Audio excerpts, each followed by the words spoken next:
I have to go live now.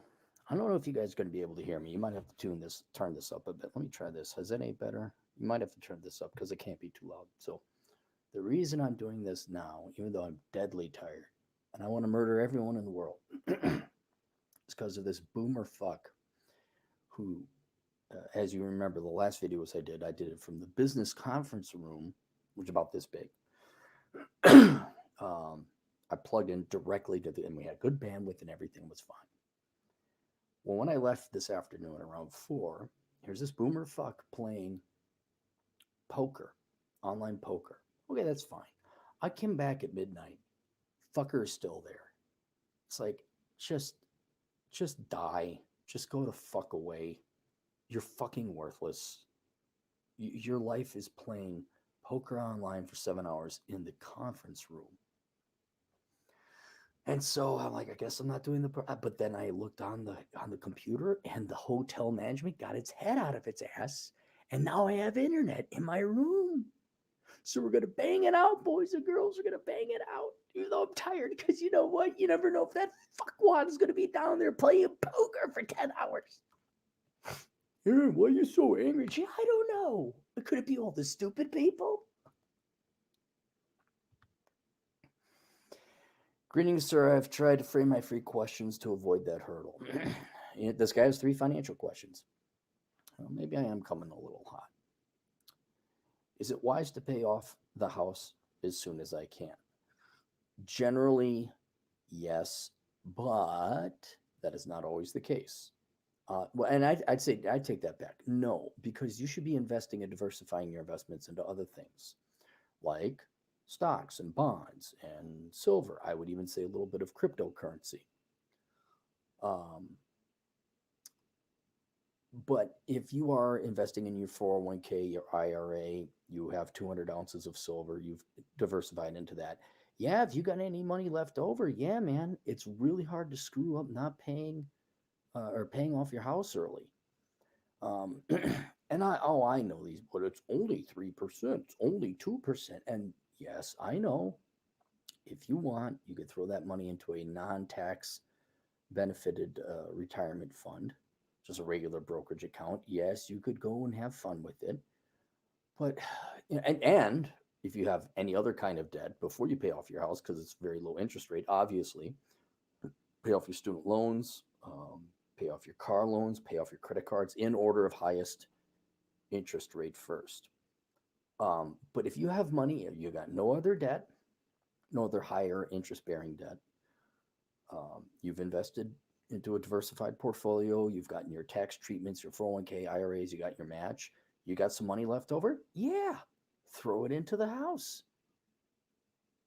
All these people, but I need my mortgage tax deduction. Oh, what about the interest tax deduction? Oh, but it's only 3%. It's like, okay, but be poor.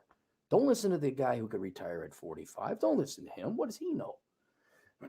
Pay, be a slave for 30 years to the bank. So it, it depends is basically the answer. Like if you assuming you've done all the other investing that you should, you've diversified and you got some money left over, absolutely. Paid off your high interest credit card debts, anything higher interest, yes, absolutely. Then it is wise. But it's not wise just to pay it off when you got $10,000 balance on a 26% interest on some credit card. Is it wise to focus investments on passively managed exchange traded index funds? Well, those aren't managed at all. I guess they're not managed. Um, I cannot tell you if it will be wise in the future, but in the past, the index has beat the majority of investment professionals, or what we would call actively managed mutual funds. And for those of you who are new to finance, if you still stuck around after me cursing out poker playing boomers, there's actively managed and I guess passive. I'm trying to remember the other name, but not actively managed. And actively managed means there's a staff, usually a mutual fund manager and a bunch of analysts, and they try to comb through all these different stocks and bonds and find the best investments so that their mutual fund performs the best. Um, the index funds or exchange traded funds, which are the same, uh, just that's where there is no. staff analyzing this stock or that stock, this sector or that sector. It's just there's not even a mutual fund manager. There's some company, a bank, basically buys a share each in the S&P 500. They get a very uh, representative sample, identical sample of the S&P 500 index, and you just throw it into the index fund. And the reason that index funds and ETFs have become popular is those historically have consistently beat the vast majority of investment professionals. And so, what the movement has been, and this is just clobbered, not only has the financial crisis clobbered banks and financial institutions, um, but robo advisors and then this index investing has just destroyed the financial services and financial planning industry. There's no such thing as a financial genius. The Bernie Madoffs, all these dude bros that were going to make their money in the dot-com days, you start finding out it's like, I don't need you. And so robo advisors, what they do, they're like brokerage account. Well, they are brokerages, but they don't even bother investing in um, individual stocks. You only get to choose from index funds. So you get an index bond fund, S&P 500 index, Asian index, global index, European index, stuff like that. and and because they don't have so much staff, and they're not, here's another thing, they're not marketing. I'm sure some of it, there's some marketing involved with Vanguard and Fidelity. But since there's not a ton of uh, staff involved, let alone trading in and out, there's no trading costs associated with it either. It's just, oh, it's the S&P 500. Uh, their managerial fees, their costs are a lot lower. And usually this is measured as a percent of net assets. And I think, gosh, Vanguard and Fidelity, they're down to like 1/10 of 1%. They're definitely below 1%. Whereas the actively managed funds, they think they got big dicks when they don't. They got microscopic dicks. They some of them will charge 5%. It's like, yeah, fuck you. And then they still don't beat the index. So generally speaking, yes, the index funds have historically proven to be a better investment. Now that could change. As of this moment, right now, it could be that actively managed funds are better than the non-managed funds or the index funds. But generally speaking, there is no such thing about finance. There's no such thing about a financial genius.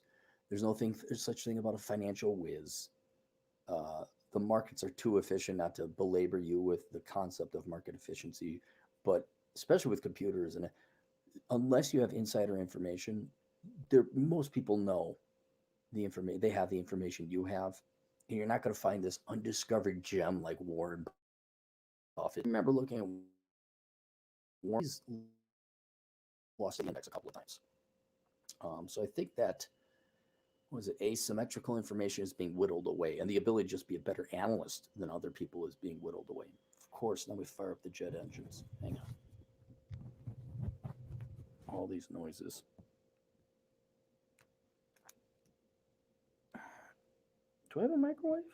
Oh, I got a fridge. Look at that. No microwave. Is it wise to consider retiring at 55? Yes. But I would introduce another concept. Why not retire at 25? Why not retire at 30 or 35? Why would you wait until you're 55? I mean, if you can make FU money and retire early, then you've won at life. And the reason why is that life is about time. It's not about money. That's the most important thing is time, free time. So if you're very wise, you make some wise investments, or you bought crypto and now you're a crypto millionaire and you sell for 25 million, you throw it into a diversified portfolio, you're 23 or 25, then you can do whatever you want. Now, I don't believe that anyone slightly intelligent, like 105 IQ and above, I don't believe anyone slightly intelligent or smarter can retire. Your brain just won't tolerate it, because what are you going to do? Eat bonbons, watch the Jerry Springer show, do what normal people do? So normal people are perfectly all right eating themselves to death and watching horrible TV and not getting exercise and not exploring this great world we've been given and the opportunity, the people involved, the art, whatever.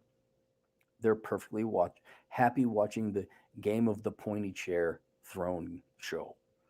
They're perfectly happy watching what is that with, like well, no one's watching it.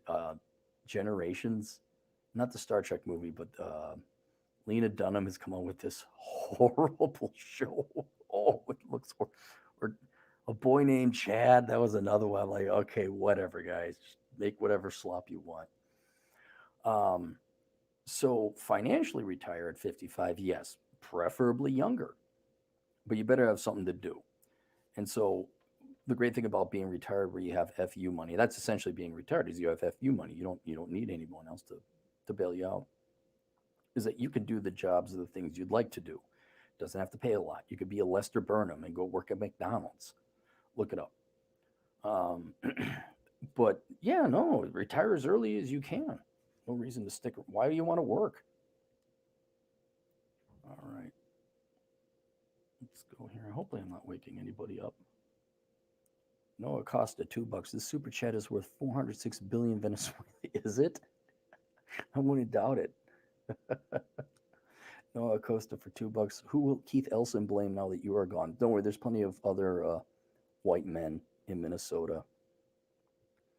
Happy life, happy life. They got good schools. Well, Tyrone's here again to see you, my darling. Like, he sure is a good pool boy, isn't he? There's plenty of those suckers there. They'll take the blame.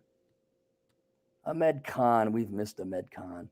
Clary, why don't you believe in God? Prove, oh God, Jesus, really for $2, Ahmed? Uh, I'm agnostic. I don't know. I don't know how many times I got to say I'm libertarian and I'm agnostic. And the Smith and Wesson retirement plan is not everybody go commit suicide. That is that it. Alex Patino, our truck driving Latino agent in the field. Now roads are racist. Oh really? What did some stupid idiot say this time?